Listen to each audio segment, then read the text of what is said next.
Hello दोस्तों, आप लोगों का स्वागत है मेरे लक्ष्य बोध के गुरुजी यूट्यूब चैनल पर। हमने पहले वीडियो में जाना कि रासायनिक अभिक्रियाएं एवं रासायनिक समीकरण क्या होता है, उसके बारे में हमने पूरा वहां पर फुल कॉन्सेप्ट से पढ़ा और उस चैप्टर को हमने एंड भी कर दिया। अब हम लोग यहाँ पर जानेंगे कि जो रसायन विज्ञान का दूसरा अध्याय जिसे हम लोग अम्ल, क्षार तथा लवण यानी इंग्लिश में जिसे बोलते हैं एसिड, बेस एंड साल्ट, इसके बारे में हम लोग जानेंगे। चूंकि यह जो चैप्टर है ये काफी ज्यादा क्या है, बहुत ही बड़ा है। बात करें तो बहुत ही बड़ा है, तो इसे हम लोग पार्ट 1 तथा पार्ट 2 में कवर करेंगे। पार्ट 1 और पार्ट 2 में करेंगे। यहाँ से जो हमारे लॉन्ग क्वेश्चन बनने के बहुत ज्यादा चांस रहते हैं। जितने भी 6 नंबर के प्रश्न है तथा 4 नंबर के जो प्रश्न है यहीं से बनते हैं। और यही जो चैप्टर है ये काफी ज्यादा कॉन्सेप्ट वाला चैप्टर है। यदि आप इसको समझ जाते हैं तो केमिस्ट्री आपके लिए कक्षा 10 की काफी आसान लगने लगेगी, क्योंकि यही केमिस्ट्री का आधार माना गया है कक्षा 10 के केमिस्ट्री का। तो हम लोग चलिए बिना किसी देर के वीडियो को शुरू करते हैं। चूंकि हमारे अध्याय का नाम ही है अम्ल, क्षार तथा लवण, तो हम लोग पहले जान लेते हैं कि अम्ल तथा क्षार और लवण कहते किसे हैं। तो पहले हम लोगों की जो टॉपिक होने वाली है यही होने वाली है कि अम्ल किसे कहते हैं।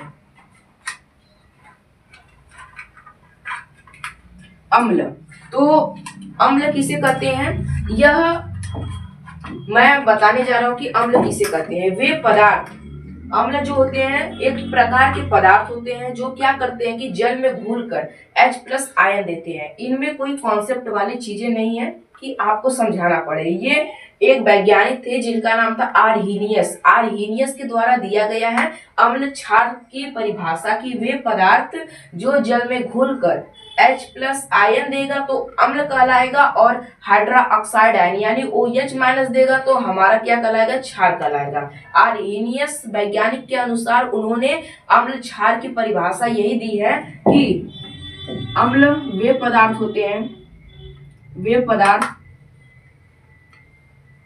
जो जल में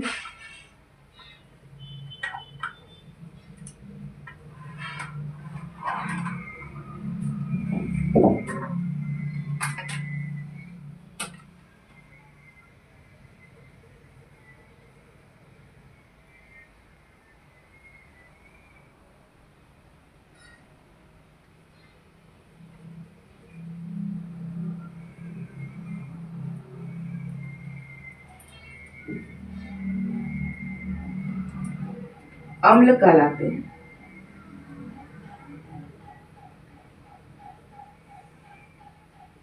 अम्ल जो होते हैं ये क्या होते हैं कि स्वाद में खट्टे होते हैं। जैसे कि आप क्या खाते होंगे, जो आंवला होता है उसमें भी एक प्रकार का अम्ल पाया जाता है जिस कारण से वो खट्टा होता है, और इमली भी बहुत से लोग खाते होंगे, उसका भी स्वाद होता है खट्टा। इस प्रकार से सिद्ध होता है कि अम्ल जो होते हैं इनकी जो प्रकृति होती है वह खट्टा होता है, यानी ये खट्टे प्रकृति के होते हैं।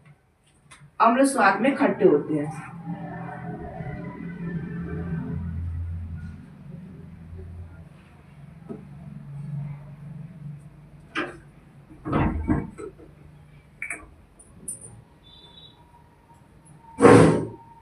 मैं आपको एक ट्रिक बताने जा रहा हूं जहां से आपके बोर्ड एग्जाम में बहुविकल्पीय प्रश्न पूछा जाएगा।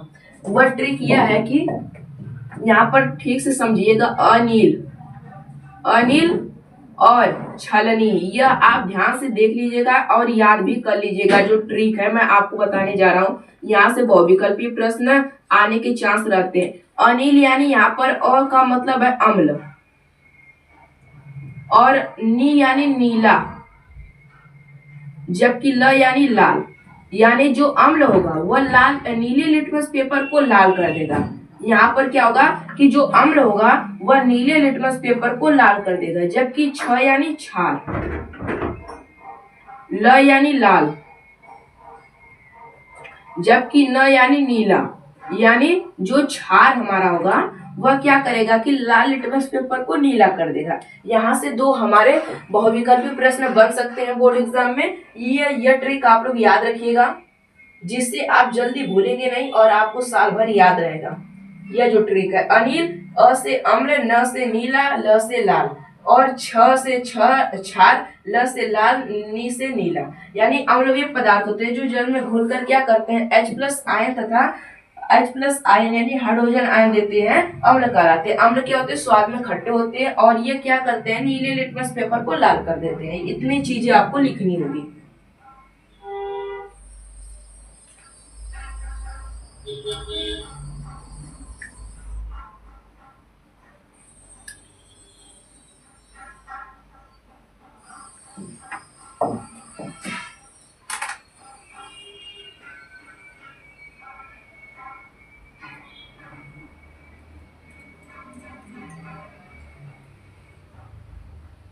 को कर देते। अब हम लोग उदाहरण के बारे में जान लेते कि आखिर उदाहरण क्या होगा। जैसे कि आपने सुना होगा हाइड्रोक्लोरिक अम्ल, जो कि हमारे पेट में पाया जाता है, जिसका क्या होता है? अणुसूत्र HCl।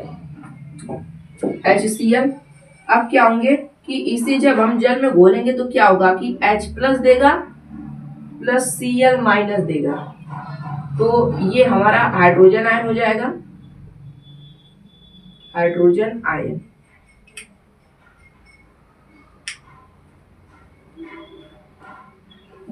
यह यहाँ पर देखिए H+ आयन है और Cl- है। यहाँ पर Cl क्लोराइड है, जबकि H जो है यह हाइड्रोजन आयन है। यहाँ पर उदाहरण हो गया। अब हम लोग जानेंगे कि क्षार क्या होता है। इसके अलावा और भी अम्ल है, जैसे कि हम बात करें H2SO4, जिसे सल्फ्यूरिक अम्ल तथा अम्लराज के नाम से भी जाना जाता है। अम्लराज नहीं, अम्लों का राजा कहा जाता है इसे। ये दिमाग में आप फिक्स कर लीजिए कि इसे क्या कहा जाता है? अम्लों का राजा। मैं भी और आपको चीजें बताऊंगा। अम्लों का राजा इसे कहा जाता है, जबकि अम्लराज का जो सूत्र होता है, अम्लराज को अक्का रजिया कहा जाता है। क्या? अक्का रजिया। अक्का रजिया इसे कहा जाता है, जो अम्लराज होता है। ये आप लोग ठीक से पढ़िएगा कि अम्लों का राजा H2SO4 यानी सल्फ्यूरिक अम्ल को कहा जाता है।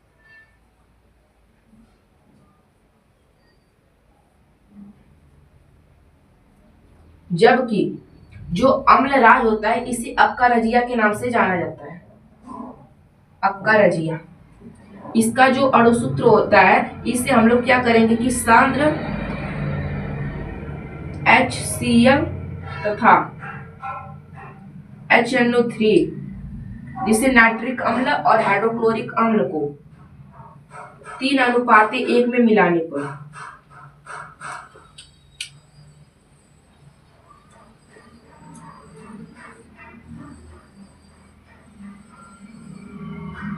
बनता है। ये चीजें आपको याद रखना है। मैं फिर से दे रहा हूं कि यहाँ से आपके बोर्ड एग्जाम में इस बार बहुविकल्पी प्रश्न बनने के पूरे चांस है कि अम्लराज को अक्का रजिया कहा जाता है। सांद्र HCl तथा HNO3 को 3:1 में मिलाने पर यह बनता है। आपको क्या करेगा कि बोर्ड एग्जाम में यह पलट देगा, यानी HNO3 पहले कर देगा, HCl बाद में कर देगा। तो हमें क्या करना है? तब 1:3 लगाएंगे। इसे ट्रिक करने का, इसे याद करने का एक ट्रिक है। 1 अक्षर 2 अक्षर 3, यानी HCl जहां पर भी रहेगा उसके ठीक सामने 3 रहेगा, जबकि HNO3 के सामने 1 रहेगा। यह ट्रिक है आपके लिए याद करने के लिए। अब हम लोग बढ़ते हैं कि क्षार किसे कहते हैं।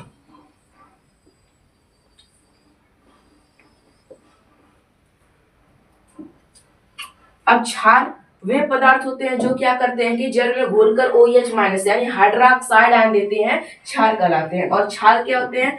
जो स्वाद में होते हैं ये तीखे होते हैं। क्षार जो होती है ये स्वाद में तीखा होता है, जबकि जो क्षार होता है ना वह लाल लिटमस पेपर को क्या करता है? नीला करता है। ये चीजें आपको यहाँ पर भी लिखनी है। और ये याद रखिएगा कि ये जो परिभाषा दी गई है अम्ल क्षार की, यह आर्यनियस वैज्ञानिक के द्वारा दी गई है।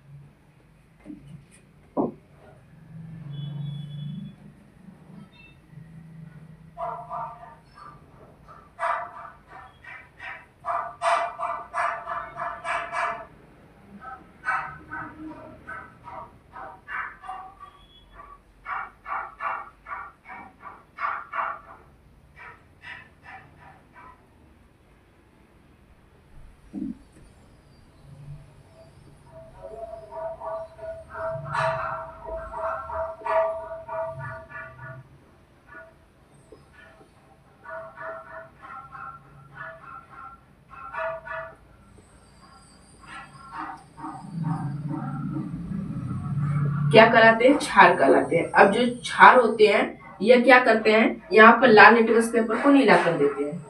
ये चीजें याद रखिएगा कि बहुविकल्पी में पूछा भी जा सकता है आपसे। लाल लिटमस पेपर को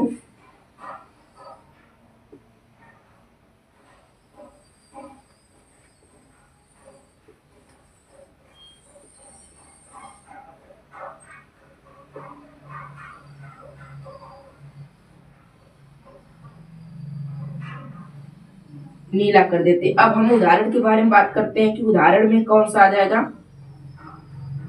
तो उदाहरण में हमारा आ जाएगा जैसे कि CaOH का होल ट्वाइस, जिसे हम लोग क्या कहते हैं, बूझा चूना तथा कैल्शियम हाइड्रोक्साइड के नाम से भी जाना जाता है। ये क्षार होता है। अब ये जल में घोलकर क्या देगा, OH माइनस देगा।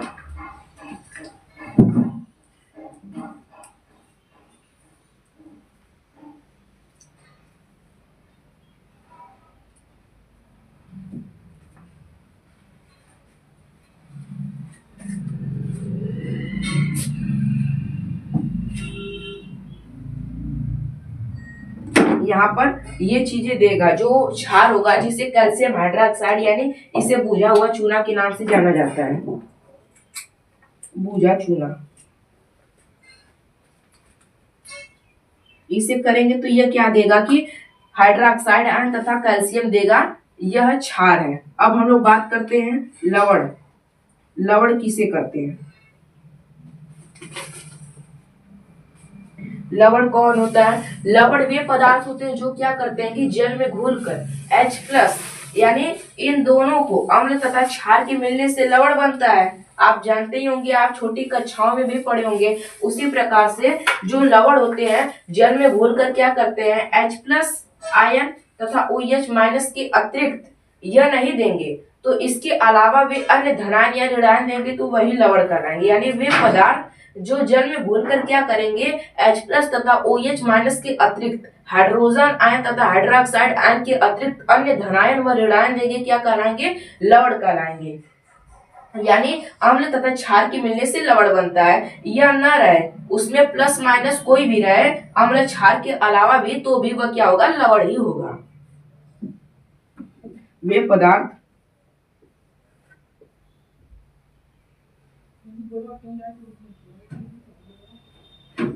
जो जल में घुलकर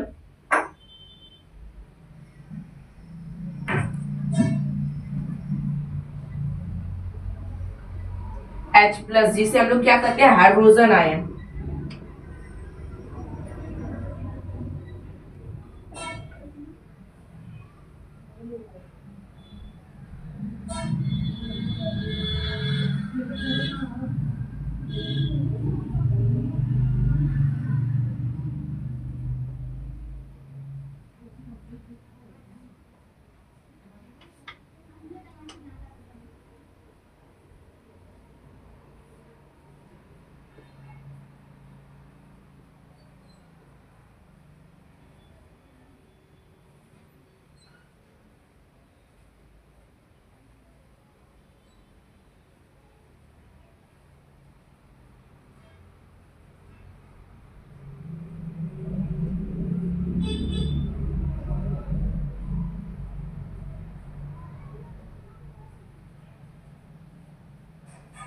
लवण कहलाते हैं।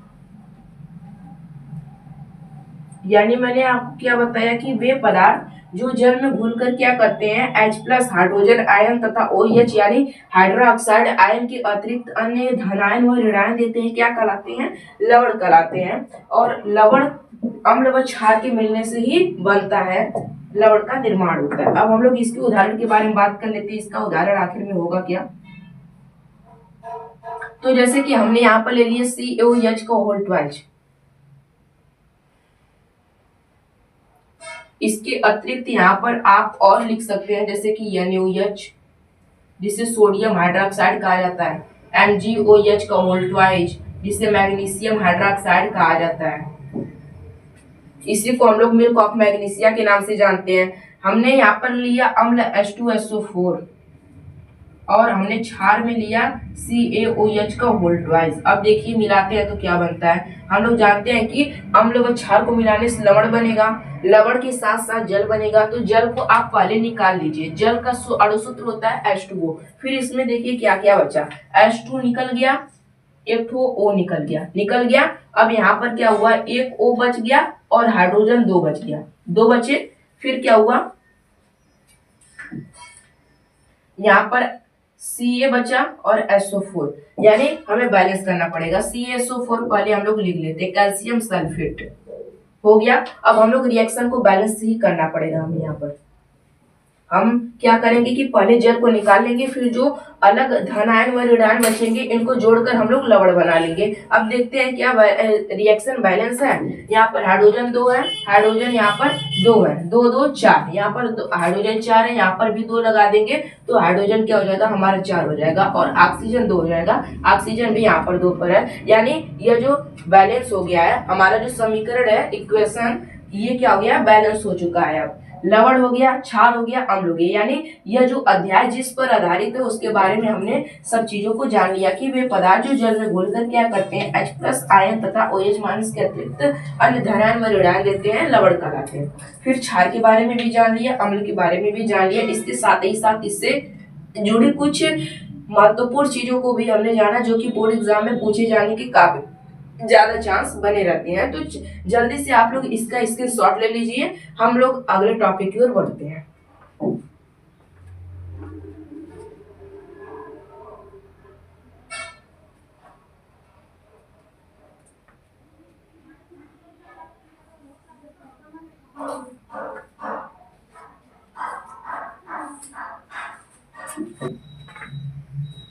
हमने यहाँ तक पढ़ लिया कि अम्ल, क्षार तथा लवण क्या होते हैं। अब हम लोग जानेंगे कि अम्लों के प्रकार कौन से होते हैं। अम्लों के प्रकार,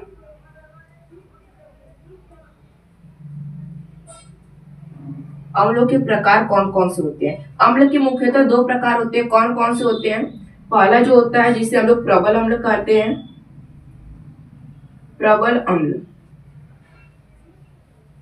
अब प्रबल अम्ल क्या होते हैं और दुर्बल अम्ल कौन से होते हैं। एक होता है प्रबल अम्ल और एक होता है हमारा दुर्बल अम्ल। इसी प्रकार से क्षार भी 2 ही प्रकार के होते हैं, एक होता है प्रबल क्षार और एक होता है दुर्बल क्षार। पहले हम लोग बात कर लेते हैं प्रबल अम्ल क्या होते हैं। वे अम्ल जो क्या होते हैं, जल में पूर्णतः आयनित या वियोजित होते हैं, यानी जो जल में पूर्णतः घुल जाते हैं उन्हें क्या कहते हैं, प्रबल अम्ल कहते हैं। और जो जल में पूरी तरह से नहीं घुलते हैं उन्हें क्या कहते हैं, दुर्बल अम्ल कहते हैं। दुर्बल अम्ल को हम लोग कार्बोक्सिलिक अम्ल के नाम से जानते हैं। यही चीजें आपको लिखनी है।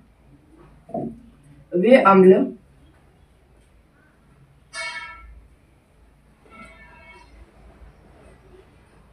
जो जल में पूरी तरह से घुल जाते हैं।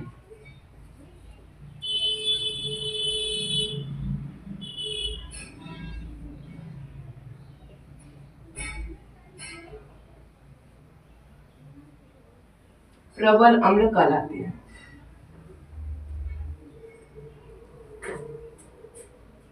अब प्रबल अम्ल कौन कौन से होते हैं इनके बारे में जान लेंगे थोड़ा।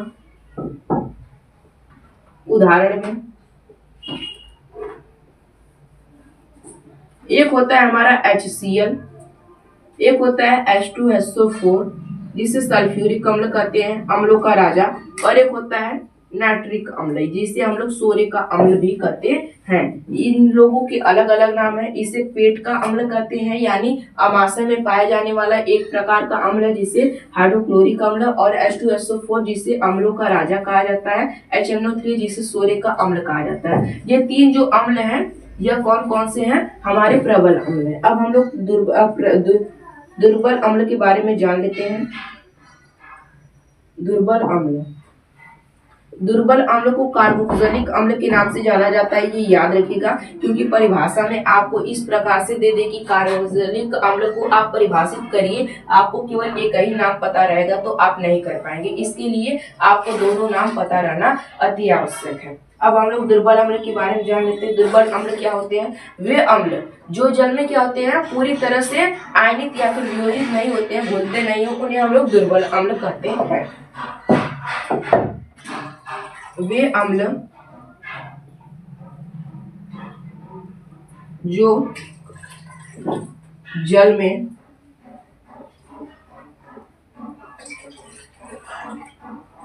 पूरी तरह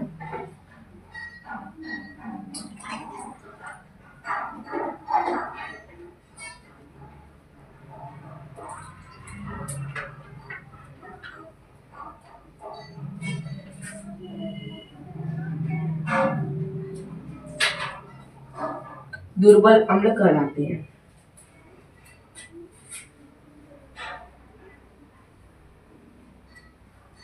अब दुर्बल अम्ल के उदाहरण में क्या क्या आ जाएंगे, जैसे CH3COO या जिसे हम लोग एसिटिक अम्ल या फिर सिरके का अम्ल कहते हैं, जिसका जो प्रयोग है वो घर की जो महिलाएं होती हैं वे क्या करती हैं कि अचार को बनाने में करती हैं। दुर्बल अम्ल हो गया जैसे कि CH3COOH, जिससे हम लोग क्या करते हैं एसिटिक अम्ल।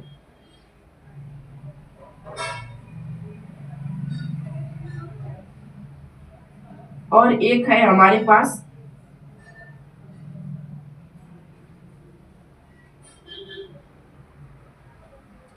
HCOOH, जिससे हम लोग क्या कहते हैं मेथेनोइक अम्ल,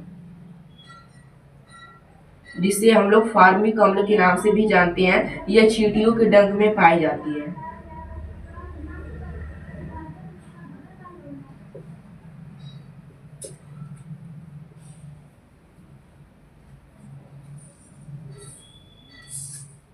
मेथेनोइक अम्ल या फार्मिक अम्ल जो कि चींटियों के डंक में पाई जाती है। अब हम लोग बात कर लेते हैं कि क्षार के कितने प्रकार होते हैं। क्षार के प्रकार,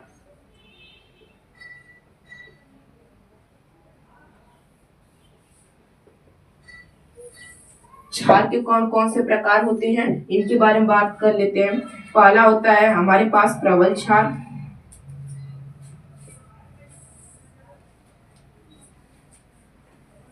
दूसरा हमारे पास होता है दुर्बल क्षार।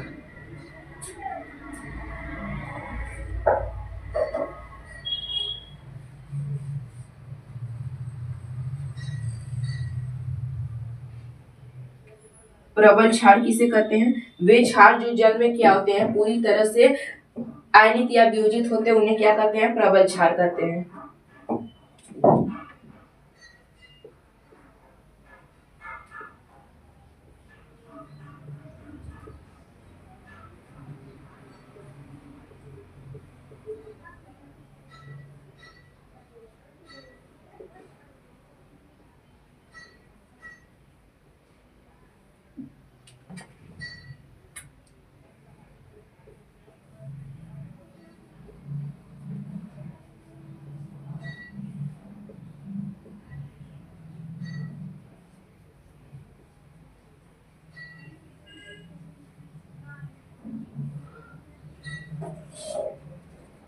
प्रबल क्षार कहलाते हैं।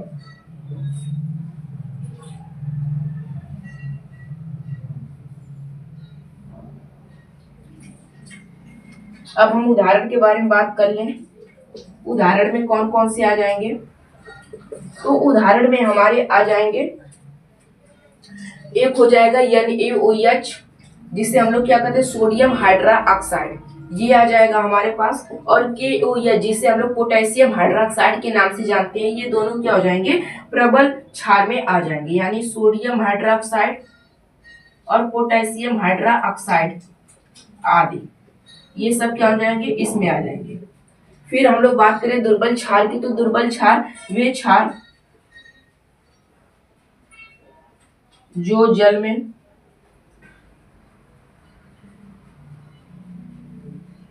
पूर्णतः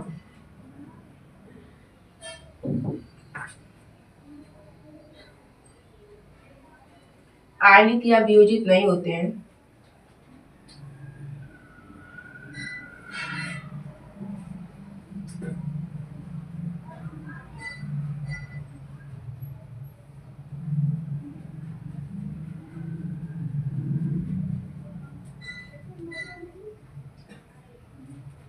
क्या कहलाते हैं हमारे दुर्बल क्षार कहलाते हैं। अब हम लोग इसके उदाहरण के बारे में बात कर ले, तो इसका जो उदाहरण होगा वह हो जाएगा हमारे पास कैल्शियम हाइड्रोक्साइड CaOH का होल ट्वाइस, जिसे हम लोग भुजे हुए चूने के नाम से जानते हैं, तथा मैग्नीशियम हाइड्रोक्साइड जिसे मिल्क ऑफ मैग्नीशिया तथा प्रति अम्ल के नाम से जाना जाता है।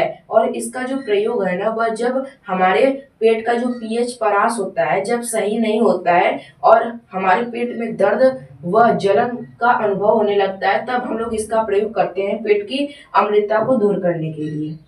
उदाहरण में क्या हो जाएंगे हमारे पास CaOH का होल ट्वाइस और मैग्नीशियम हाइड्रोक्साइड, ये दोनों हमारे क्या हो जाएंगे, उदाहरण हो जाएंगे। यानी हमने यहाँ पर जान लिया कि अम्ल के कौन कौन से प्रकार होते हैं, क्षार के कौन कौन से प्रकार होते हैं, इनके बारे में हमने जान लिया। अब हम लोग अगले यहाँ पर जानेंगे इसके बाद कि अम्लों के उपयोग कहाँ होते हैं, क्षारों का उपयोग क्या होता है, क्षारों का भौतिक गुण, अम्लों का भौतिक गुण, क्षारों का रासायनिक गुण और अम्लों का रासायनिक गुण के बारे में हम लोग जानेंगे। इसके बाद पीएच पैमाने के बारे में भी जानेंगे। आप लोग जल्दी से नोट कर लीजिए या फिर इसकी शॉर्ट ले लीजिए।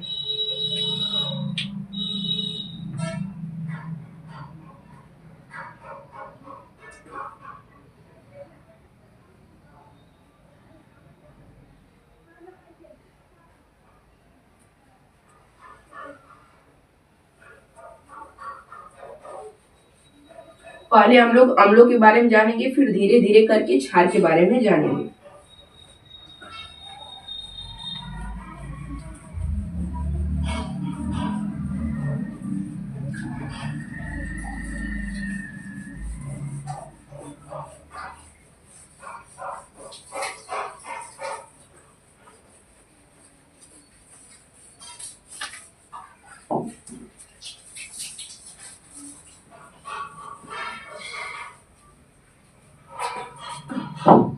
अब हम लोग जान लेते हैं कि अम्लों के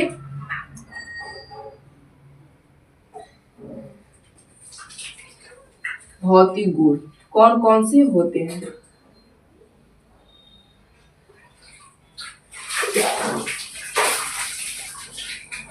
अम्लों के भौतिक गुण कौन कौन से होते हैं, पहली पॉइंट पहले मैं आपको बता दे रहा हूँ, इसके बाद लिखना प्रारंभ करूंगा। अम्ल जो होते हैं ये जल में घोलकर क्या करते हैं, H+ आयन देते हैं, एक पॉइंट हो गया। और जो अम्ल होते हैं ये क्या करते हैं, नीले लिटमस पेपर को लाल कर देते हैं। इनका पीएच मान क्या होता है, 7 से कम होता है। और इनकी प्रवृत्ति संक्षारक होती है। संक्षारक मतलब ये किसी भी वस्तु के संपर्क में जाएंगे तो वे क्या करेंगे, उस वस्तु को क्या करेंगे, नष्ट कर देंगे, बिल्कुल पूरी तरह से क्या करेंगे, नष्ट कर देंगे। यहाँ तक हो गया। यही सब चीजें आपको यहाँ पर क्या करना है, इसमें इन्वॉल्व करना है इनके भौतिक गुणों में। इनका पीएच मान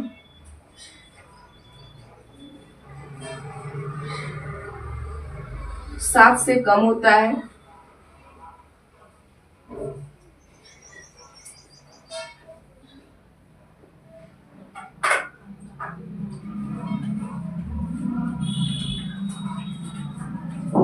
ये जल में घुलकर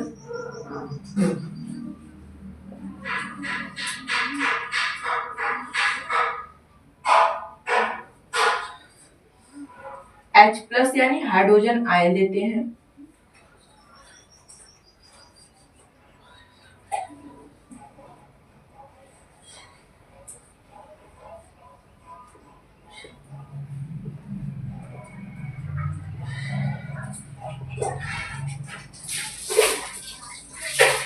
इनकी प्रवृत्ति क्या होती है, संक्षारक होती है।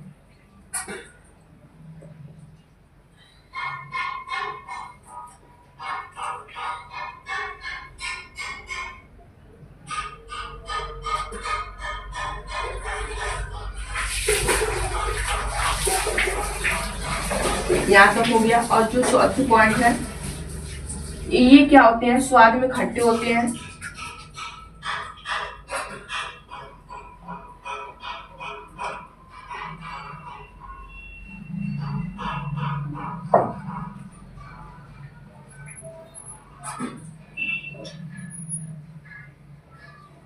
ये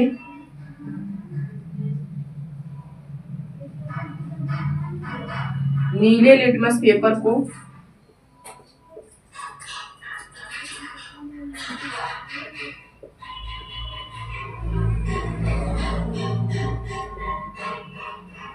लाल कर देते हैं। यहाँ तक आपको चीजें समझ में आ रही होंगी, मुझे उम्मीद है। यहाँ तक मैंने आपको बता दिया कि इनके भौतिक गुण क्या होते हैं, कि इनका पीएच मान 7 से कम है। यानी जो मैंने आपको शुरुआत में बताया, जो भी चीजें इनसे संबंधित चीजें मैंने आपको बताई शुरुआती दौर में, वही सब चीजें इनके भौतिक गुणों में इंक्लूड है। फिर अब हम लोग बात करते हैं कि इनका उपयोग क्या होता है। यानी पहले हम लोग इनके रासायनिक गुणों के बारे में जान लेते हैं। यानी अम्लों के रासायनिक गुण, हमारी अगली हेडिंग है अम्लों के रासायनिक गुण।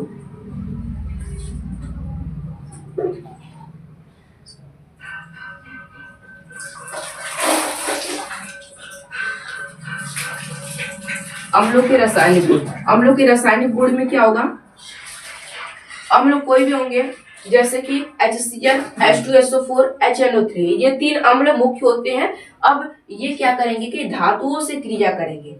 ये जो होते हैं धातुओं से क्रिया करके क्या बनाते हैं, इनमें आपको चीजें याद करनी पड़ेंगी। रासायनिक गुण में मैंने पहले आपको बता दिया हूँ और बताऊंगा भी कि इनमें आपको चीजें समझनी पड़ेंगी, याद करनी पड़ेंगी।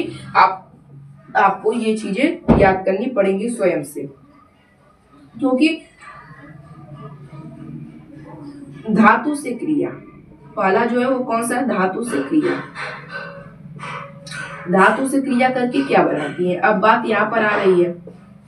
तो जो अम्ल होती हैं वे क्या करती हैं कि जो धातु, जैसे कि Fe की बात कर ले, और भी हम बात कर ले Na की बात, Na की बात कर ले, सोडियम की बात कर ले, और हम लोग पोटेशियम की बात कर ले, कैल्शियम की, मैग्नीशियम की, ये सब धातुएं जो होती हैं ये अम्लों से क्रिया, या फिर अम्ल जो होते हैं धातुओं से क्रिया करके क्या बनाते हैं, धातु लवण बनाएंगे।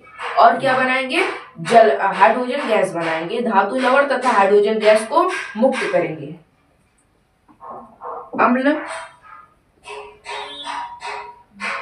धातुओं से क्रिया करके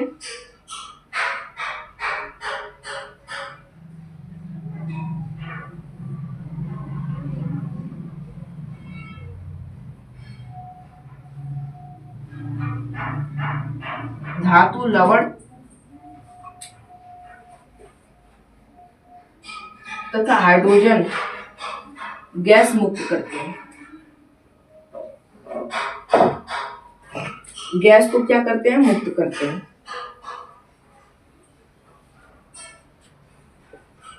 ये हो गया। अब हम लोग रिएक्शन लिख लेते हैं। रिएक्शन में हमने HCl अम्ल को लिया, जिसे हम लोग हाइड्रोक्लोरिक अम्ल कहते हैं।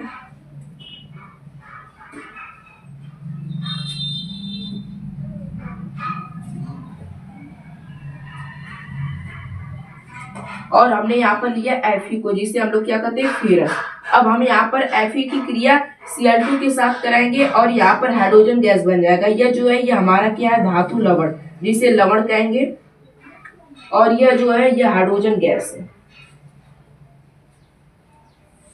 ये चीजें आपको लिखनी पड़ेंगी बोर्ड एग्जाम में भी, जो भी लिख रहे हैं इनके नीचे आपको लिखना पड़ेगा फेरस। फेरस यहाँ पर FeCl2। अब देखिए रिएक्शन क्या बैलेंस है, रिएक्शन बैलेंस नहीं है। यहाँ पर Fe एक बार है, Fe एक बार है, यहाँ पर सही है, लेकिन यहाँ पर Cl2 यानी क्लोरीन 2 बार है, हाइड्रोजन 2 बार है, जबकि यहाँ पर एक बार है। तो हम लोग इसके आगे 2 लगा देंगे, तो ये जो समीकरण होगा वह क्या हो जाएगा, संतुलित हो जाएगा। अब दूसरी क्या है, इनकी क्रिया धातु से क्रिया। अब दूसरी इसका जो है यह अम्ल क्या करेगा कि धातु कार्बोनेट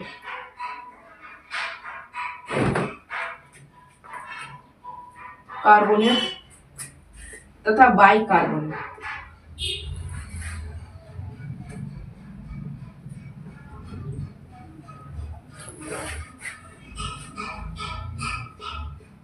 के साथ क्रिया।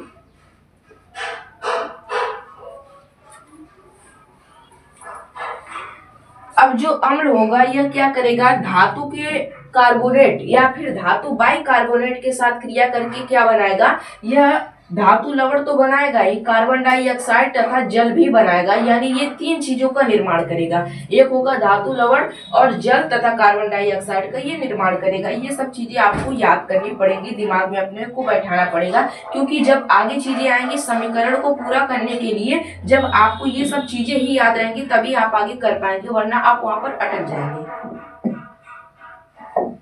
अम्ल होते हैं, अम्ल धातु कार्बोनेट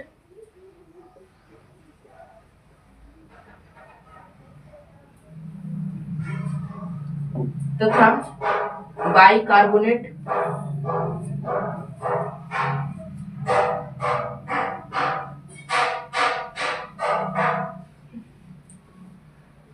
बाइकार्बोनेट के साथ क्रिया करके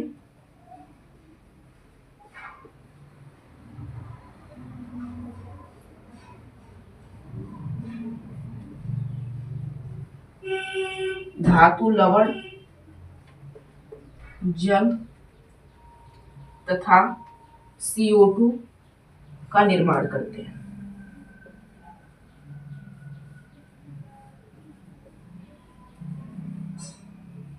यानी ये सब चीजें ये क्या करेंगे, जो अम्ल होंगे या धातु कार्बोनेट तथा धातु बाइकार्बोनेट के साथ क्रिया करके ये चीजें प्रोवाइड कराएंगे यानी मुक्त करेंगे। रिएक्शन की बात कर लें तो पहला हम लोग धातु कार्बोनेट वाला कर लेते हैं। लिखा नहीं रहा हूं, लिख दूंगा अभी नीचे। पहला जो हो जाएगा हमारा, जैसे कि धातु कार्बोनेट में कौन हो जाएंगे, Na2CO3, जिससे हम लोग क्या करते हैं, धावन सोडा यानी कपड़े धोने वाले सोडे के नाम से भी Na2CO3 यानी सोडियम कार्बोनेट को जाना जाता है। यहाँ पर धातु कौन है, सोडियम कार्बोनेट कौन है, CO3। इस तरह से आपको करना है। अब इसकी क्रिया हम लोग HCl से न कराकर H2SO4 से कराएंगे, क्योंकि हमने ऑलरेडी HCl से करा दिया है। अब H2SO4 से कराएंगे तो क्या बनेगा, देखिए यहाँ पर Na जो है, पहले हम लोग जो बन रहा है अंत में जल तथा कार्बन डाइऑक्साइड को निकाल ले रहे हैं, कार्बन डाइऑक्साइड और जल को। अब देखिए क्या बन रहा है, यहाँ पर कार्बन भी निकल गया, जल भी निकल गया, यानी हाइड्रोजन कार्बन डाइऑक्साइड निकल गया। अब क्या बनेगा, Na2SO4 बनेगा। यहाँ पर क्या बनेगा, Na2SO4। अब देखिए रिएक्शन बैलेंस है क्या, यहाँ पर Na2 दो बार है, 2 दो बार है, सही है। यहाँ पर SO4 एक बार है, एक बार है। और यहाँ पर ऑक्सीजन 2 1 3 बार है, जबकि यहाँ पर ऑक्सीजन 3 बार है, सही है। और कार्बन भी एक बार है। यानी ये जो समीकरण है, यहाँ पर जो दिखाई दे रहा है आपको, सोडियम कार्बोनेट यहाँ पर सल्फ्यूरिक अम्ल के साथ क्रिया करके क्या बना रहा है कि सोडियम सल्फेट जल तथा कार्बन डाइऑक्साइड बना रहा है। यहाँ पर मैं इसका नाम लिख दे रहा हूँ इन सब चीजों का, सोडियम कार्बोनेट,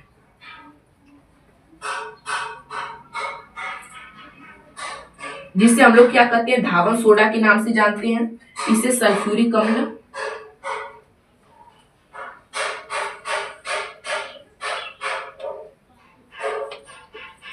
और इसे हम लोग सोडियम सल्फेट,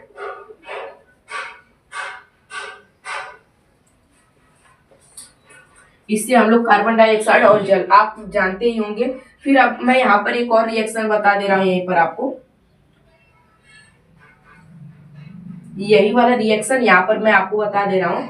इसमें क्या करेंगे कि धातु बाइकार्बोनेट यानी धातु बाइकार्बोनेट बोलिए या फिर धातु हाइड्रोजन कार्बोनेट बोलिए, दोनों बात ही एक ही है। जैसे कि NaHCO3, यहाँ पर हम लोग इसे सोडियम बाइकार्बोनेट या सोडियम हाइड्रोजन कार्बोनेट बोल सकते हैं, यानी दोनों इक्वल है, दोनों बराबर है। इसे हम लोग क्या बोलते हैं,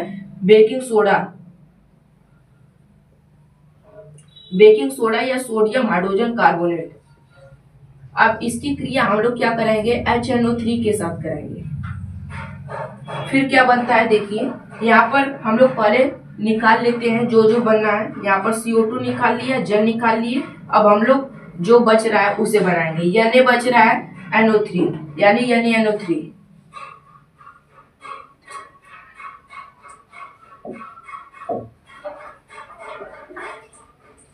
सोडियम नाइट्रेट बच रहा है और यहाँ पर देखिए क्या समीकरण संतुलित है, सोडियम एक बार है, सोडियम एक बार है। यहाँ पर NO3 एक बार है। यहाँ पर हाइड्रोजन एक बार है, हाइड्रोजन एक दो बार हो गया और यहाँ पर हो गया। यानी यह जो समीकरण है यह भी क्या हो गया, संतुलित हो गया, सोडियम नाइट्रेट।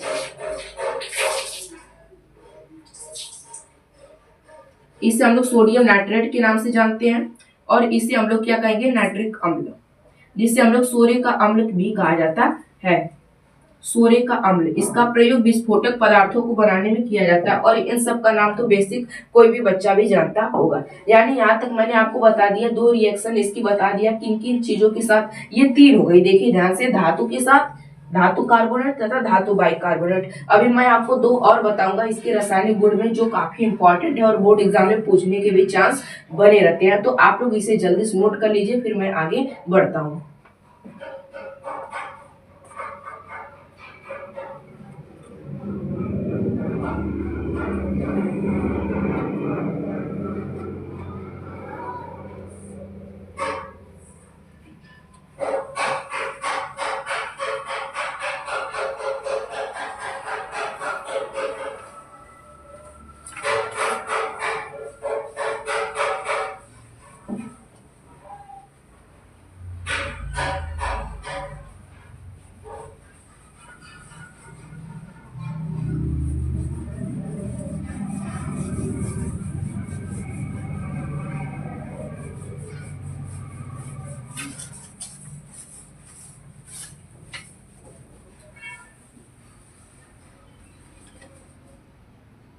अब मैं आपको बताने जा रहा हूं कि यहाँ पर क्या होगा।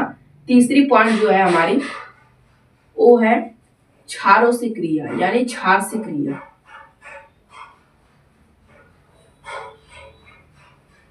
क्षार से क्रिया यानी अम्ल क्षार से क्रिया करके क्या बनाएगा। हमने आपको तभी बताया जब क्या बता रहे थे, लवण की परिभाषा बता रहे थे। यदि आपने गौर से सुना होगा तो आपको याद भी होगा कि अम्ल जो होगा वो क्षार से क्रिया करके क्या बनाएगा। अम्ल क्षार से क्रिया करके धातु, लवण तथा जल बनाएगा।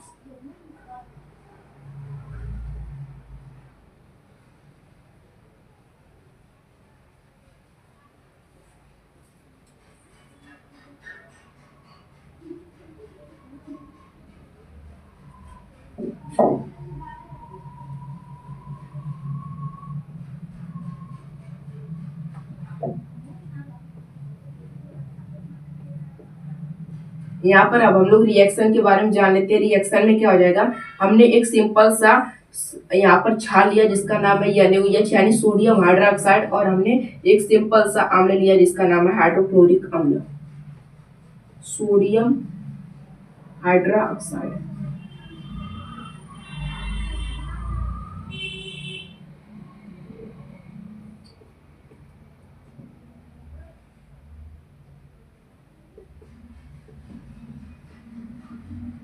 हाइड्रोक्लोरिक अम्ल।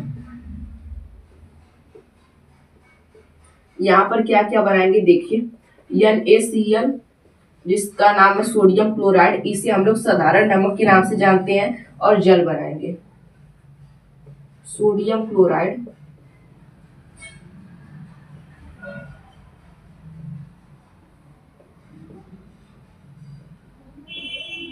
और जल बनाएंगे। यहाँ पर अब हमारी चौथी रिएक्शन है क्या कि धातुओं के ऑक्साइड। आप ये चीज को ध्यान रखिएगा कि मैं यहाँ पर आपको माइंड मैप बनाने जा रहा हूं। माइंड मैप क्या कि धातुओं के ऑक्साइड,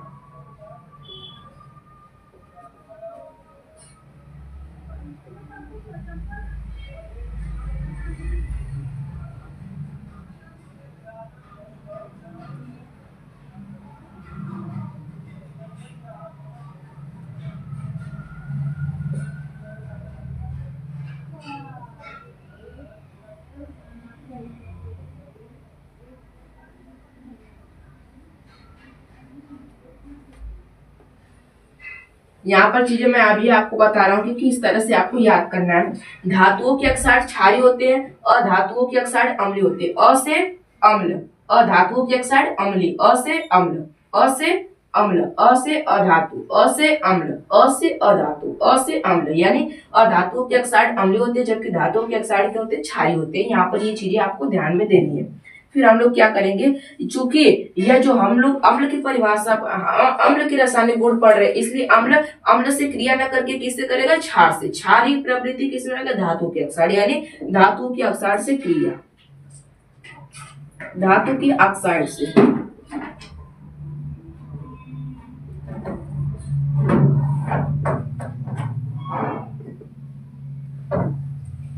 अम्ल धातु के ऑक्साइड से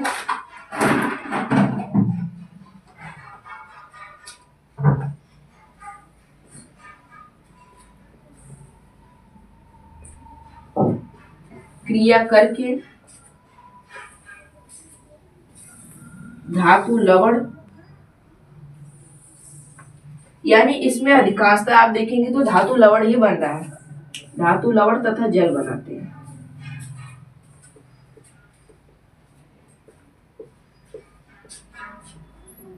यहाँ पर हम लोग रिएक्शन के बारे में जान लेते हैं। धातुओं की ऑक्साइड, यदि हम लोग यहाँ पर क्या लें, आप ये सोचिए कि हम लोग धातुओं के ऑक्साइड में आखिर ले तो ले क्या, हम लोग यहाँ पर लेंगे क्या, CuO, क्या है, कॉपर ऑक्साइड, धातु का ऑक्साइड हो जाएगा।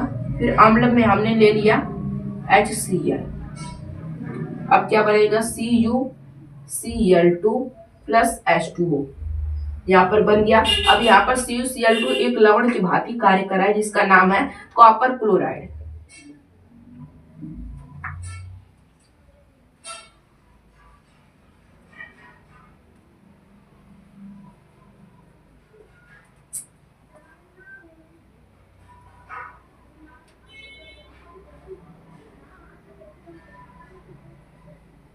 हाइड्रोक्लोरिक अम्ल, और इसका नाम है कॉपर ऑक्साइड।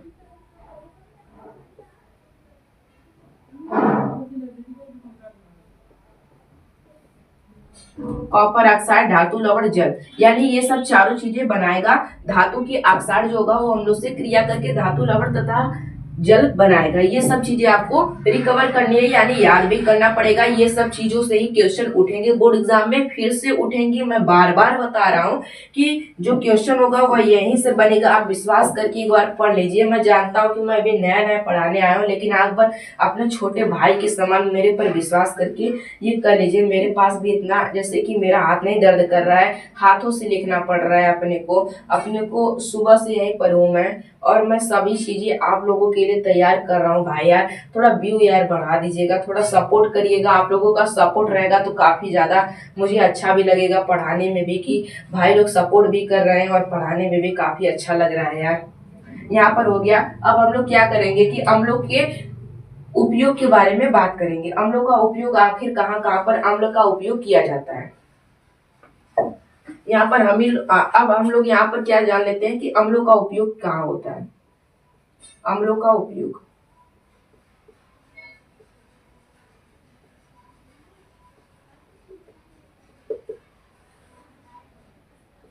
अम्लों का जो उपयोग होता है वे आप अपने दैनिक जीवन में हर जगह करते होंगे। आप नहीं मानेंगे, आप हर जगह करते होंगे। जैसे मैं आपको बताऊं, खाद्य पदार्थों में, कैसे, अचार को बनाने में, याद आया।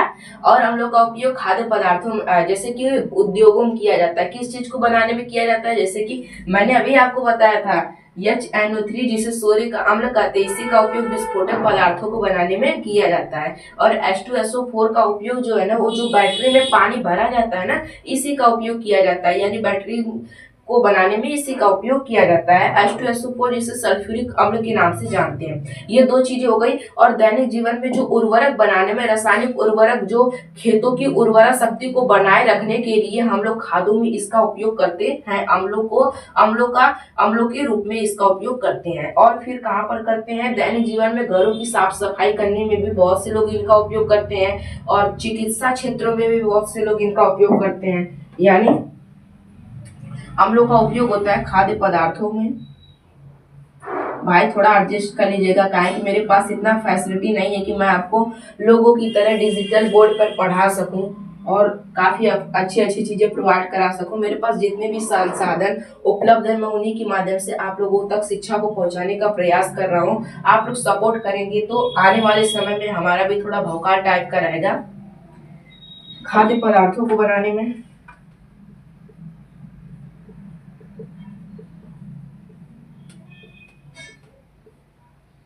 दूसरा क्या है, उद्योगों में।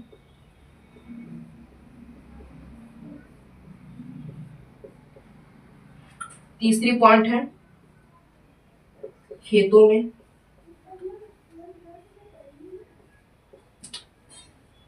उर्वरक के रूप में।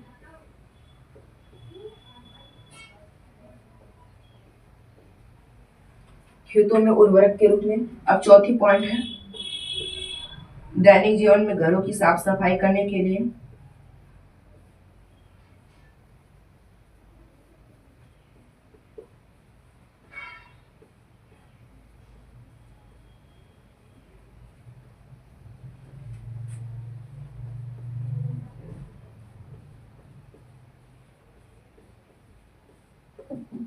साफ सफाई करने में, इतने चीजें आप लिख देंगे तो भी कोई दिक्कत नहीं है। यहाँ पर आप लोग जल्दी से नोट कर लीजिए, फिर मैं आगे बढ़ता हूँ। अब क्षार की ओर पढ़ेंगे। क्षारों में ज्यादा नहीं है, उसके रासायनिक गुण केवल 2 ही आपको पढ़ने हैं, जो कि मैं आपको बता दूंगा। जल्दी से आप नोट कर लीजिए।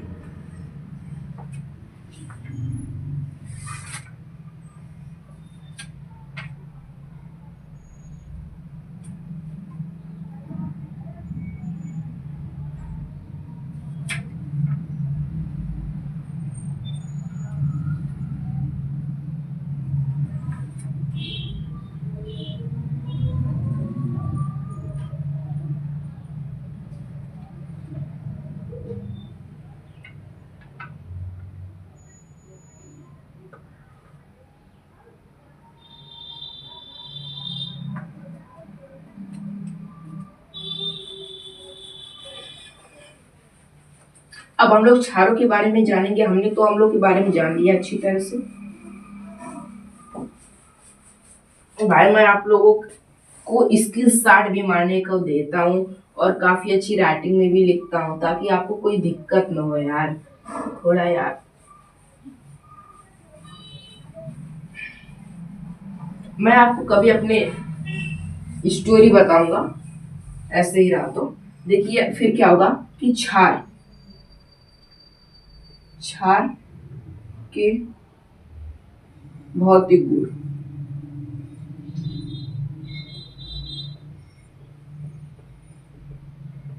भौतिक गुण, अब क्षार के भौतिक गुण में क्या हो जाएगा कि मैंने आपको बताया था ना कि इनका पीएच मान 7 से अधिक होता है। ये तो बच्चा बच्चा जानता होगा। छलन, याद करिए ट्रिक। यह लाल लिटमस पेपर को क्या करेगा, नीला करेगा। और जो क्षार होता है इसकी प्रवृत्ति भी संक्षारक होती है, अम्लों की भांति। फिर क्या होता है कि ये जल में घुलकर OH माइनस देते हैं, यानी हाइड्रोक्साइड माइनस, वही हाइड्रोक्साइड आयन देते हैं जल में घुलकर। मैं माइनस कर रहा हूँ, आदत हो गई याद करते करते। कि क्षार के भौतिक गुण में क्या हो जाएगा कि इनका जो पीएच मान होता है वो 7 से अधिक होता है। इनकी प्रवृत्ति क्या होती है, संक्षारक होती है, अम्लों की भांति। फिर क्या होता है, ये जल में घुलकर हाइड्रोक्साइड आयन देते हैं। और फिर क्या हो जाएगा, ये साबुन के समान क्या होते हैं, चिकने होते हैं। ये याद रखिएगा आप लोग। ये स्वाद में क्या होते हैं, तीखे होते हैं। क्षार का पीएच मान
यहाँ तक हो गया। मैंने आपको ऑलरेडी ये चीजें बता चुका हूँ। अब मैं बताता हूँ कि क्षार के रासायनिक गुण क्या होते हैं।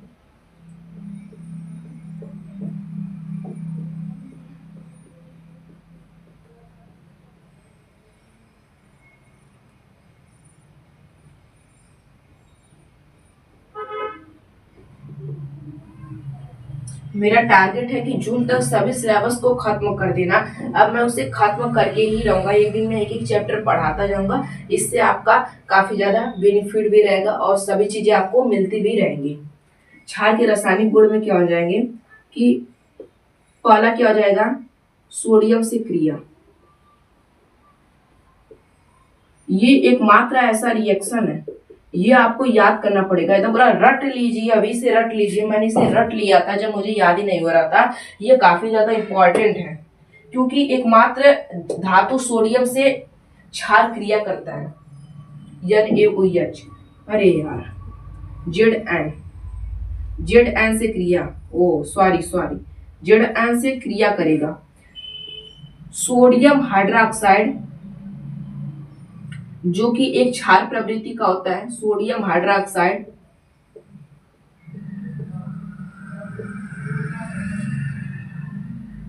जिंक धातु से क्रिया करके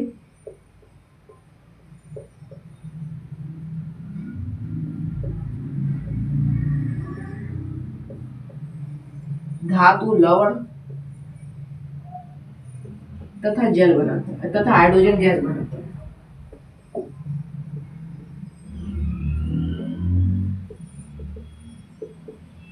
हाइड्रोजन गैस बनाता है। अब रिएक्शन के बारे में बात कर लें तो NaOH प्लस Zn इक्वल क्या हो जाएगा, Na2ZnO2 हाइड्रोजन गैस। ये आपको रिएक्शन याद करना पड़ेगा, ये चीजें आपको याद करनी पड़ेगी। इसका नाम हो जाएगा सोडियम जिंकाइट।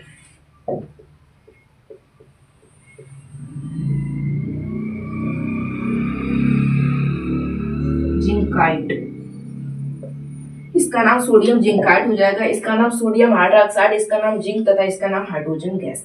आप लोग जानते ही हैं। फिर हम लोग दूसरे रिएक्शन के बारे में बात करते हैं। दूसरे रिएक्शन में मैंने आपको बताया था कि जो धातुओं के ऑक्साइड होते हैं वे क्या होते हैं, क्षारीय प्रवृत्ति के होते हैं, जबकि अधातुओं के ऑक्साइड अम्लीय। अ से अधातु, अ से अम्लीय, याद रखिएगा, आपको बोर्ड एग्जाम में पूछा भी जा सकता है। अब हम लोग यहाँ पर क्या करेंगे कि धातु के ऑक्साइड क्या होते हैं, क्षारीय, इसलिए हम लोग क्या कराएंगे, इसकी क्रिया अधातु के ऑक्साइड से कराएंगे क्योंकि अधातुओं के ऑक्साइड अम्लीय होते हैं।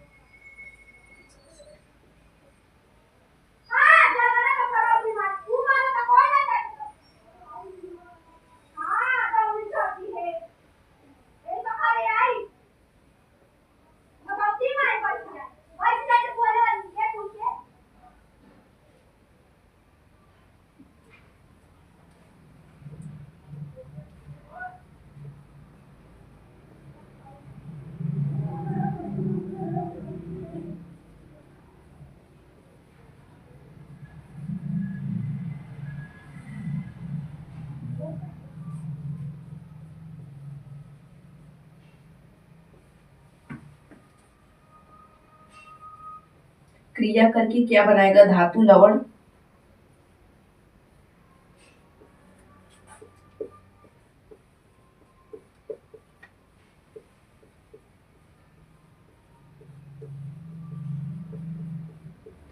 हाइड्रोजन गैस को क्या करेगा, बनाएगा। यहाँ पर रिएक्शन लिखना पड़ेगा। और धातु के ऑक्साइड में SO3 को हमने लिया और यहाँ पर हमने लिया NaOH, जिसे सोडियम हाइड्रोक्साइड के नाम से जाना जाता है। अब हम लोग Na2SO4 बन गया हमारा, यहाँ पर रिएक्शन हो गया। यहाँ पर देखिए यहाँ पर SO3SO4 हो गया और जल बन जाएगा हमारा। यहाँ पर रिएक्शन हो गया कंप्लीट। इसका नाम क्या हो जाएगा,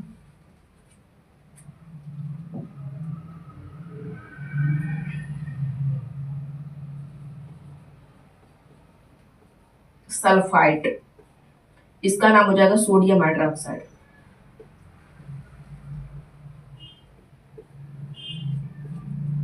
इसका हो जाएगा सोडियम सल्फेट और इसका नाम हो जाएगा जल। ये सब चीजें आपको याद करना पड़ेगा। यहाँ पर मैंने इन सब चीजों को खत्म कर दिया। अब मैं क्या करूंगा कि इसके यहाँ पर मैं उपयोग के बारे में आपको बताऊंगा। इनके उपयोग आखिर में कहाँ कहाँ पर किया जाता है, इसके बाद मैं आगे बढ़ूंगा। सूचक क्या होते हैं इनके बारे में बताऊंगा। फिर आपको दैनिक पीएच का महत्व बताऊंगा। फिर इसके बाद क्लास एंड हो जाएगी। फिर हम लोग अगली सेशन में जानेंगे कि जो 6 नंबर के प्रश्न आते हैं उनके बारे में। आप लोग इसे नोट करना चाहते हैं तो नोट कर लीजिए, स्क्रीनशॉट मान लीजिए, जैसा ही आपकी इच्छा।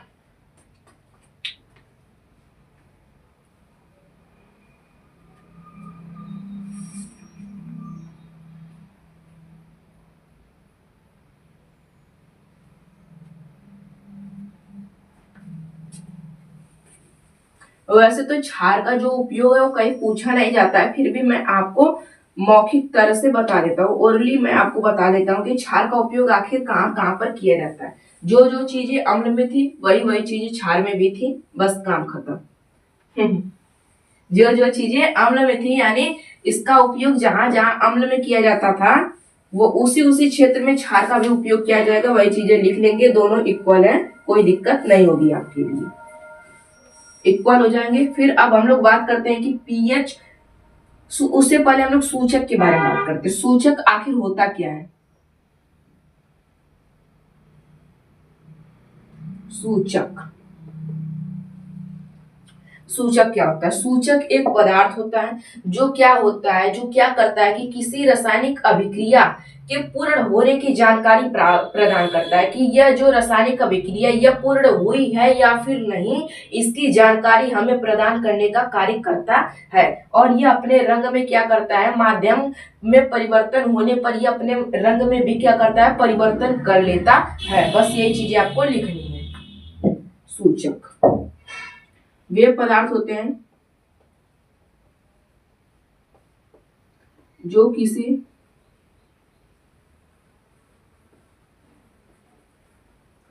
रासायनिक अभिक्रिया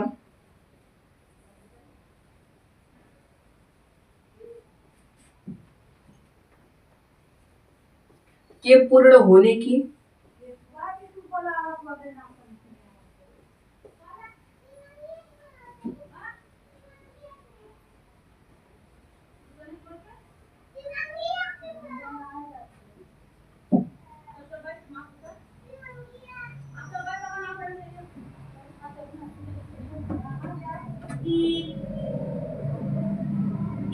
सूचक कहलाते हैं। क्या कहलाते हैं? सूचक कहलाते हैं।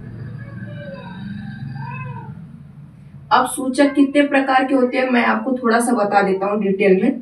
अब मैं यहाँ पर माइंड मैप बनाऊंगा क्योंकि उतनी सारी चीजों को लिखना काफी ज्यादा दिक्कत होगा, तो मैं यहाँ पर माइंड मैप का प्रयोग करूंगा। अब सूचक के प्रकार,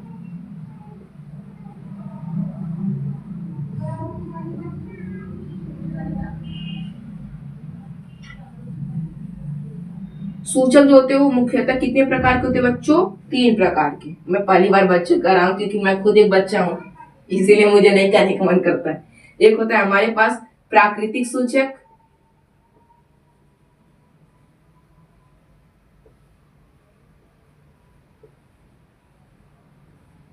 एक होता है हमारे पास कृत्रिम सूचक,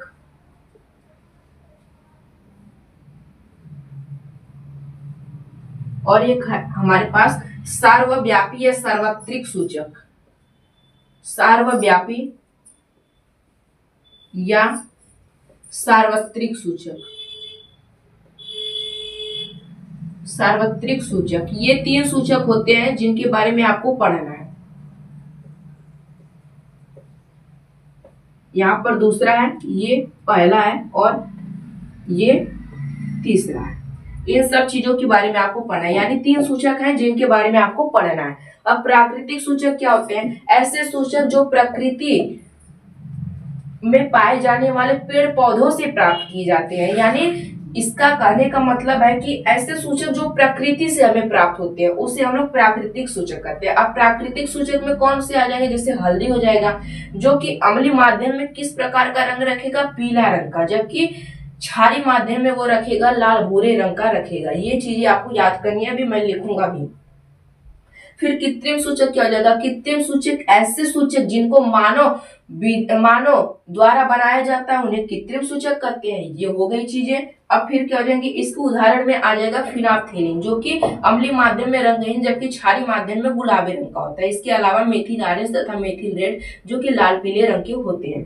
फिर हम लोग बात करते हैं कि सार्वत्रिक या सर्वव्यापी सूचक कहते हैं कि विभिन्न प्रकार के सूचकों को क्या किया जाता है, जब आपस में मिलाया जाता है, एक कहीं में मिला दिया जाता है तो वह हाइड्रोजन आयन की सांद्रताओं के सापेक्ष क्या करते हैं? भिन्न भिन्न रंग प्रस्तुत करते हैं। इस प्रकार के सूचक को सर्वव्यापी या सर्वत्रिक सूचक कहते हैं। और एक हमारे पास होता है जिसे हम लोग क्या कहते हैं? गंधयुक्त सूचक। गंधयुक्त सूचक, हाँ। एक और होता है, मैं कहाँ लिखूं? हाँ चलिए यहाँ पर लिख दे रहा हूँ। एक और होता है जिसे हम लोग गंधयुक्त सूचक कहते हैं, गंधीय सूचक।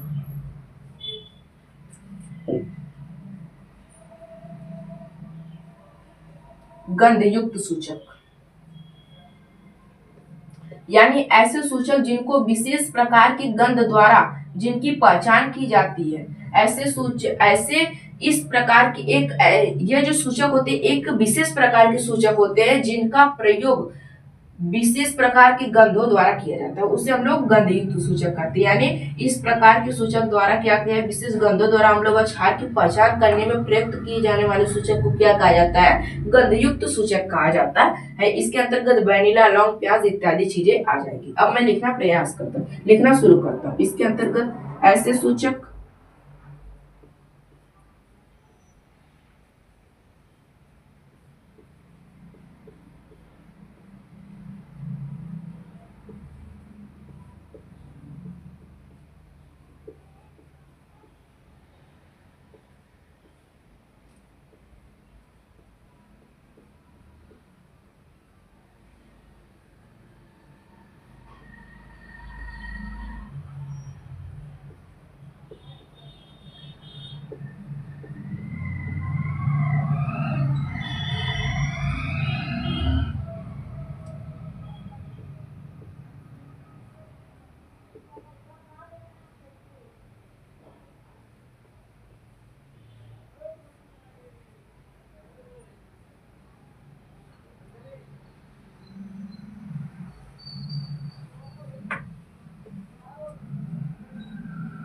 इधर पदार्थ हो जाएगा, इधर अम्लीय माध्यम, इधर क्षारीय माध्यम हो जाएगा।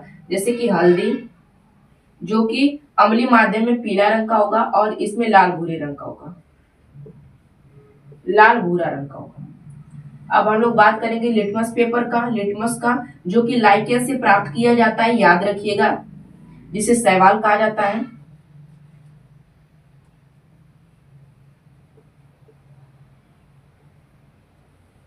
जो कि अम्लीय माध्यम में लाल रंग रखेगा, नीला नीला नीला, जबकि इसमें लाल रंग रखेगा। ये चीजें आपको याद करनी है। फिर ऐसे सूचक जो मानव द्वारा बनाए जाते हैं,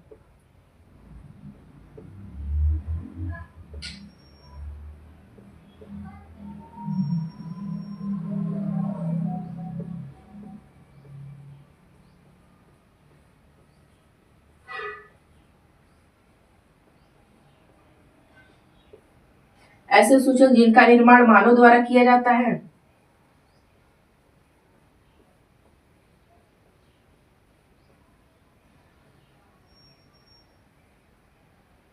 क्या कहलाते हैं, कृत्रिम सूचक कहलाते हैं। अब मैं उदाहरण की बात करूं तो पदार्थ, माध्यम, अम्लीय माध्यम और यहां पर क्षारीय माध्यम। जैसे कि फिनाप्थेलिन,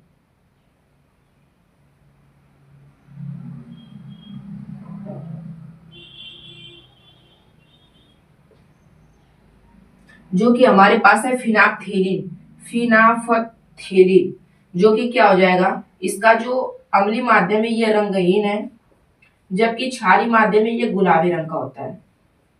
कि कौन से रंग का होता है, गुलाबी रंग का। यदि गुलाबी नहीं दिया है तो रंग लाल भी हो जाता है, लाल भी सही हो जाएगा। यह एक बार बोर्ड एग्जाम में पूछा गया था, तो याद रखिएगा। फिर दूसरा हो जाएगा मेथिल ऑरेंज।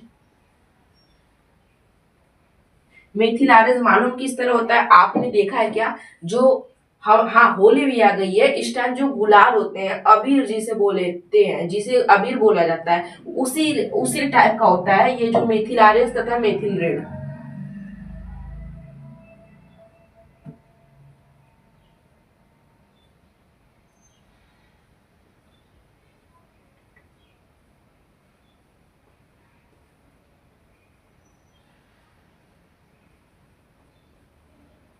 लाल पीला। फिर क्या हो जाएंगे, सार्वव्यापी सूचक या फिर सार्वत्रिक सूचक।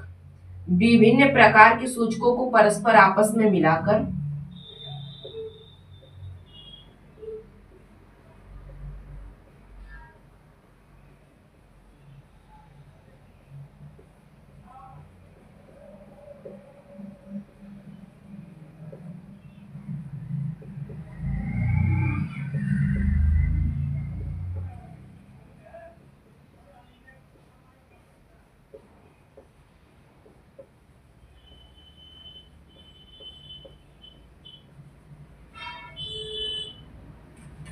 एक मिश्रण निर्मित किया जाता है।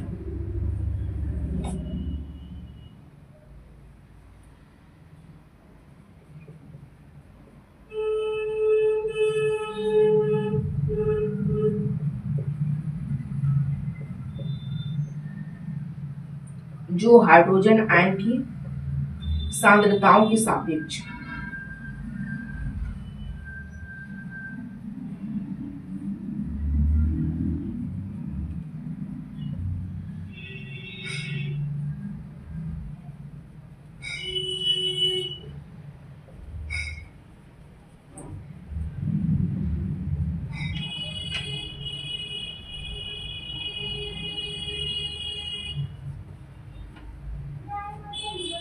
यहाँ पर हो गया। यानी यहाँ पर सार्वत्रिक या सर्वव्यापी सूचक किसे कहते हैं? तो विभिन्न प्रकार के सूचकों को परस्पर आपस में मिलाकर एक मिश्रण निर्मित किया जाता है, जो क्या करता है कि हाइड्रोजन आयन की सांद्रताओं के सापेक्ष भिन्न भिन्न रंग व्यक्त करता है या फिर प्रदर्शित करता है। अब हम लोग बात करते हैं कि गंधयुक्त सूचक किसे कहते हैं।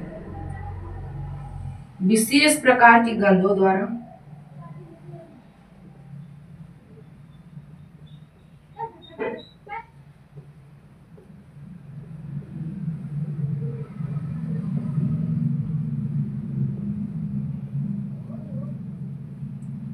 अम्ल व क्षार की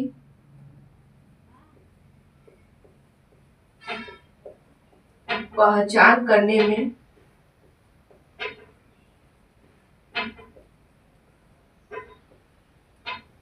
प्रयुक्त किए जाने वाले सूचक को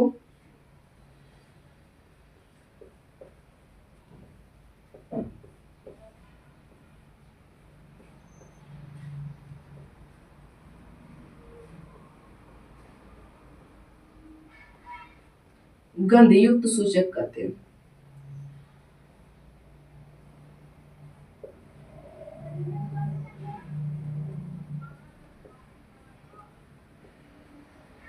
उदाहरण की बात करें तो वैनिला लौंग प्याज।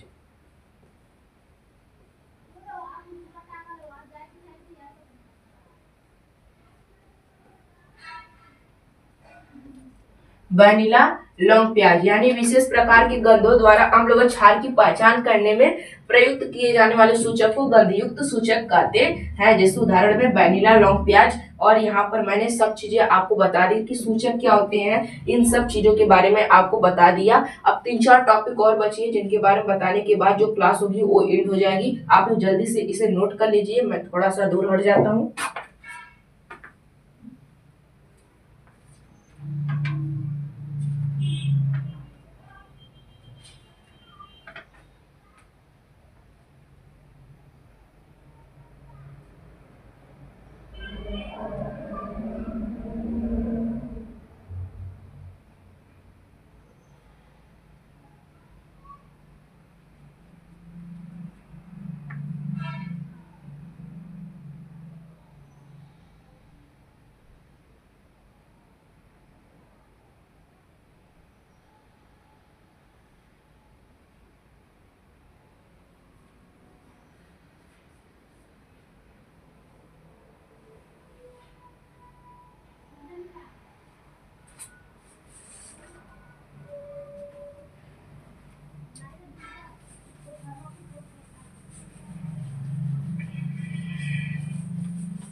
अब इसके बाद हमें क्या करना है, अब हम लोग जानेंगे किसके बारे में, पीएच पैमाना। पीएच पैमाना आखिर होता क्या है? यह क्या होता है, किसी विलयन में उपस्थित हाइड्रोजन आयन की सांद्रता को व्यक्त करने के लिए हम लोग जिस पैमाने का प्रयोग करते हैं उसे पीएच पैमाना कहा जाता है। और इसकी खोज जो है ना सबसे पहले क्या हुई थी कि 1919 ईस्वी में डेनिश रसायनज्ञ थे जिनका नाम था सोरेनसन, उन्होंने क्या किया था, इस पैमाने की खोज की थी। यानी हम लोग साफ साफ कह सकते हैं कि पीएच पैमाना एक विशेष प्रकार का पैमाना होता है जो कि क्या करता है कि अम्ल व क्षार की पहचान करने में प्रयुक्त किया जाता है। बस इतनी चीजें आपको सिंपल भाषा में बोलनी है। यह एक प्रकार का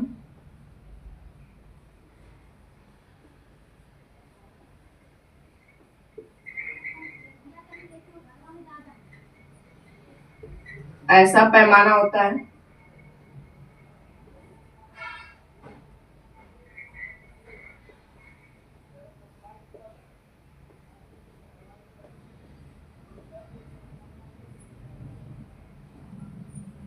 जिनका प्रयोग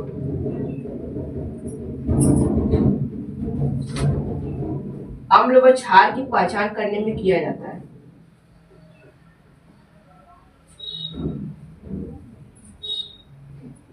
क्षार की पहचान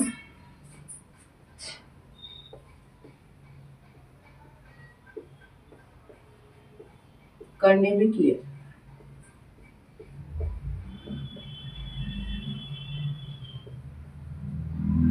इसकी खोज, इस पैमाने की खोज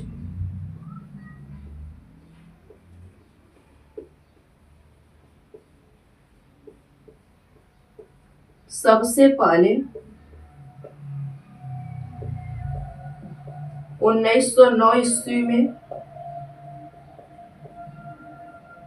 सोरेनसन नामक वैज्ञानिक ने किया था।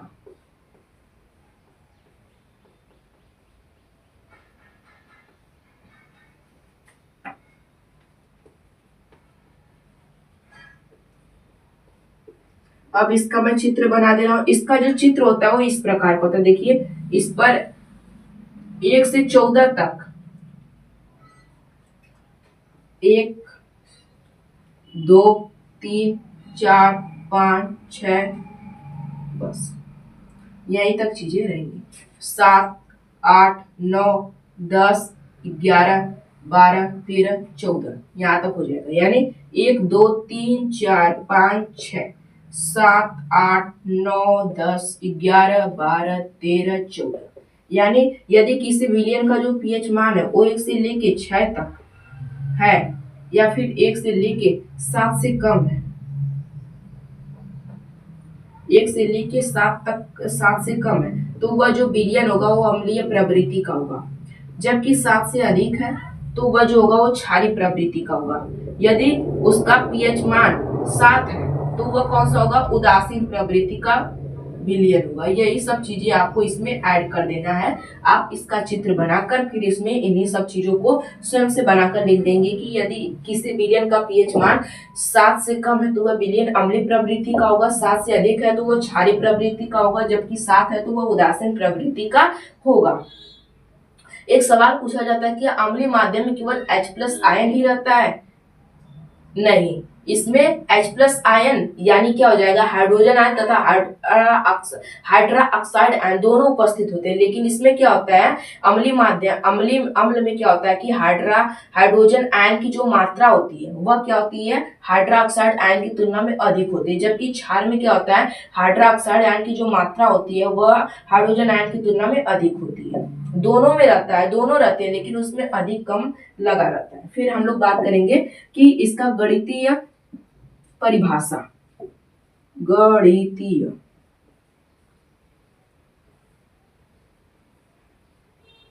यह बोर्ड एग्जाम में पूछा भी जाता है, पूछा भी गया है। इसके लिए मैं मोस्ट इंपॉर्टेंट लगा दे रहा हूं। मैं मोस्ट इंपॉर्टेंट अभी नहीं लगा रहा हूं हर एक प्रश्न पर। क्यों? क्योंकि मैं अभी आपको कॉन्सेप्ट बता रहा हूं। जब मैं आज चैप्टर खत्म कर लूंगा इसके बाद मैं आपको बताऊंगा कि इनमें से कौन सा प्रश्न बोर्ड एग्जाम में पूछा जा सकता है। गणितीय परिभाषा क्या हो जाएगी, किसी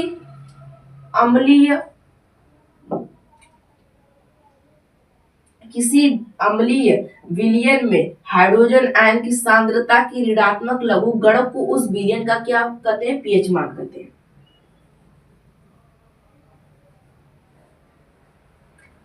किसी अम्लीय विलयन के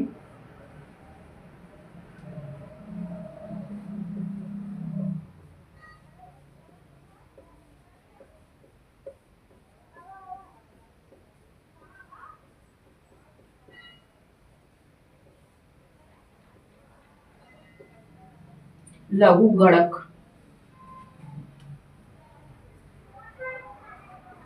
उस विलयन का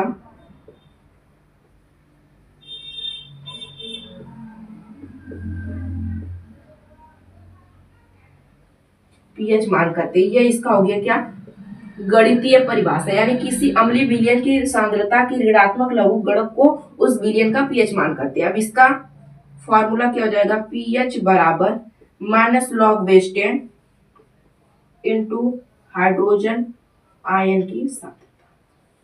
ये चीजें आपको घेरा बंद कर देना होगा, यानी यहाँ पर pH बराबर minus log base 10 into hydrogen ion की सांद्रता। पहले इस पर आधारित आंकिक प्रश्न यानी वो जिसे हम लोग न्यूमेरिकल करते हैं वे आते थे, परंतु कक्षा 10 के सिलेबस में नहीं है। ये हमें 11 तथा 12 में देखने को मिलेंगे। अब हम लोग यहाँ पर हर एक चीजों को हमने यहाँ पर खत्म कर दिया। अब हम लोग क्या करेंगे कि एक और टॉपिक है हमारे दैनिक जीवन में पीएच का महत्व क्या होता है, उसके बारे में हम लोग आगे रिकवर करेंगे। फिर इसके बाद मैं आपको कुछ पदार्थों का पीएच मान बताऊंगा जो कि बोर्ड एग्जाम के लिए काफी ज्यादा मोस्ट इंपॉर्टेंट है, उसको मैं इसी में इन्वॉल्व कर ले रहा हूँ। यानी जो मिल्क ऑफ मैग्नीशिया आप लोग जानते होंगे, जिससे हम लोग magnesium hydroxide, milk of magnesia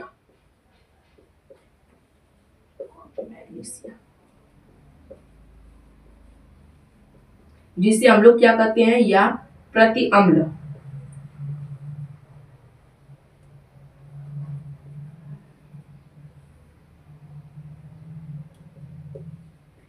milk magnesium hydroxide या मिल्क ऑफ मैग्नीशिया या प्रति अम्ल का जो पीएच मान होता है वो क्या होता है, 10.5 होता है। यह बोर्ड एग्जाम के लिए काफी ज्यादा इंपॉर्टेंट है। मैं एक बार फिर से बता रहा हूँ, इसे आप लोग पढ़ के जाइएगा, जरूर भूलिएगा मत, मुंह जवान पर रट लीजिए। फिर दूसरा हमारा रक्त का जो पीएच मान होता है वो कौन कितना होता है, 7.4, जबकि दूध का जो होता है वो कितना होता है, 6.5 होता है। और हमारे मुख का जो पीएच मान होता है वो कितना होता है, वो होता है 5.5। इतनी चीजें आपको पढ़नी है। और हमारे बोर्ड एग्जाम में एक पूछा था वर्षा जल का, वर्षा जल का जो पीएच मान होता है वो कितना होता है, 5.6 से कम।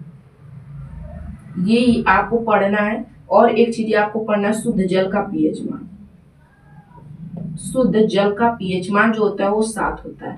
ये चीजें आपको पढ़नी है। यानी मिल्क ऑफ मैग्नीशिया का 10.5 होता है, रक्त का 7.4, दूध का 6.5, मुख का 5.5, वर्षा जल का 5.6 से कम, शुद्ध जल का 7। ये चीजें आपको पढ़नी है। फिर मैं आपको बताऊंगा कि हमारे दैनिक जीवन में आखिर पीएच का महत्व क्या है, हम लोग अपने दैनिक जीवन में पीएच का प्रयोग कहाँ कहाँ पर करते हैं, इन सब चीजों के बारे में आपको बताऊंगा। इसके यही जो हमारी जो टॉपिक है, ये हमारी अंतिम टॉपिक है। इसके बाद क्लास को एंड कर दिया जाएगा। आप लोग जो भी चाहते हैं लिख लीजिए।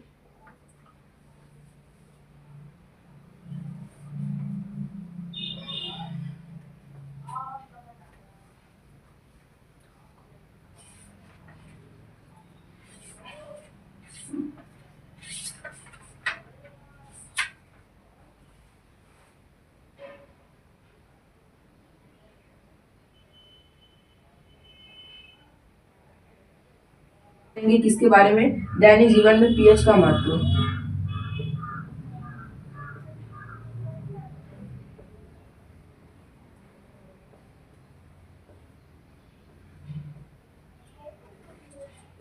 पीएच का महत्व, आखिर इसका प्रयोग कहाँ कहाँ पर किया जाता है, इसका भी मैं आपको माइंड मैप बनाऊंगा। इंपॉर्टेंट टॉपिक है और मैं इसका माइंड मैप भी बनाऊंगा।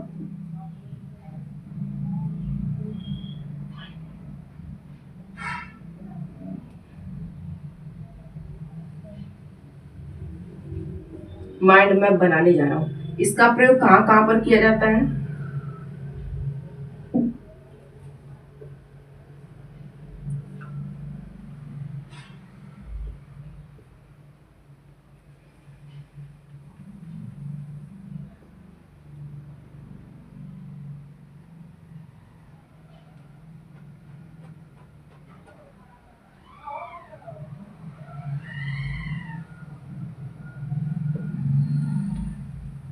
एक काम करिए ना, मैं आप क्लास को यहीं पर एंड कर दे रहा हूँ, थोड़ा तबीयत नहीं सही है। और मैं क्या करूंगा, इस टॉपिक को मैं अगली जो क्लास होगी उसमें इन्वॉल्व कर लूंगा, जिसमें मैं सारे 6 प्रश्न, जितने भी 6 नंबर के प्रश्न पूछे जाते हैं बोर्ड एग्जाम में, उनमें मैं इस टॉपिक को इंक्लूड कर लूंगा, यानी इन दोनों टॉपिक को मैं पढ़ा दूंगा आपको। चलिए दोस्तों, आज की सेशन को यहाँ पर एंड करते हैं और मिलते हैं किसी अगले वीडियो में नए टॉपिक के साथ।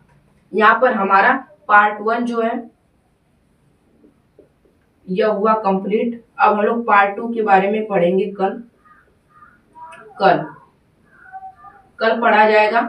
यहाँ पर हमारा हुआ कंप्लीट। धन्यवाद, मिलते हैं किसी अगली वीडियो में, तब तक के लिए बाय।